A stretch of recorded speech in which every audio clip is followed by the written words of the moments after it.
Hi, this is Amy from Motif Music Studios, and I had the really unique chance to work actually from the beach today, which doesn't happen often, but a really nice treat. So today I heard a term that really resonated with me, and it's the term discomfort intolerance. So somebody who has a higher intolerance of being uncomfortable. So I think we can all relate, because there's always times in life that we feel that's too much for me to handle. So even as adults, we can look at that and maybe even look at times in our life where we had more tolerance for new things, or for change, or for pushing past and doing something fresh. So in this context, I'm actually thinking about it as both an educator and a parent, and specific to music. So my background is a music educator now of 23 years, hard to believe that, and as a parent of 3 young children, 7 and under, and with beautifully complex, beautiful children. Anyways, so when it comes to discomfort intolerance in the lessons, the ways that sometimes shows itself is things like maybe a child that's harder to transition into lessons, or a child that struggles going from section of the lesson to the next section. Like maybe there's some resistance, or maybe there's an enthusiasm that just keeps going, and that their behaviors start to elevate because it's too exciting, and they're starting to dysregulate because they're uncomfortable with that sort of change. Another aspect might be that you see behaviors that you're not as much expecting. Maybe there's a lot of banging on keys, or things that you just want to say, stop, please stop, I don't like that. So not that that's a problem to state, like, I don't prefer that sound in my ears. I think we can all relate with that.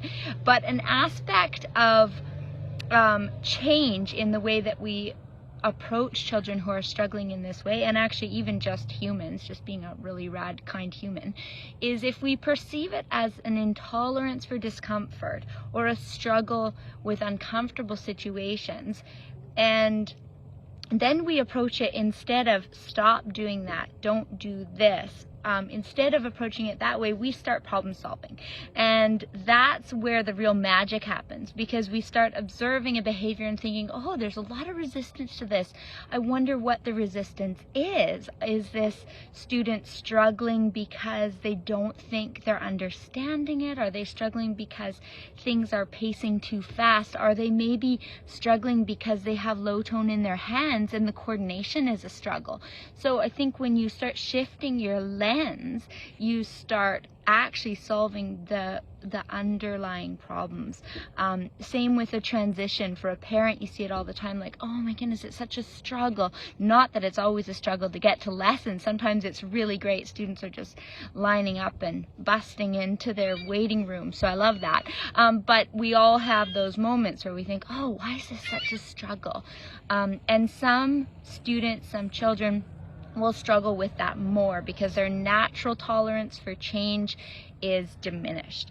So I just love opening that conversation. I love brainstorming on behalf of teachers and parents and children that are embracing music learning, and thinking of outside the box ways that we can approach learning from new angles to really bring life and joy into music learning. So I'd love to chat. Like, if you have observed this in your child, or if you've observed it as a parent or as a teacher, I'd love to open the conversation, and let's start looking through a new lens when we're working with students and families. So thanks for joining today, and we'll hopefully chat more about this.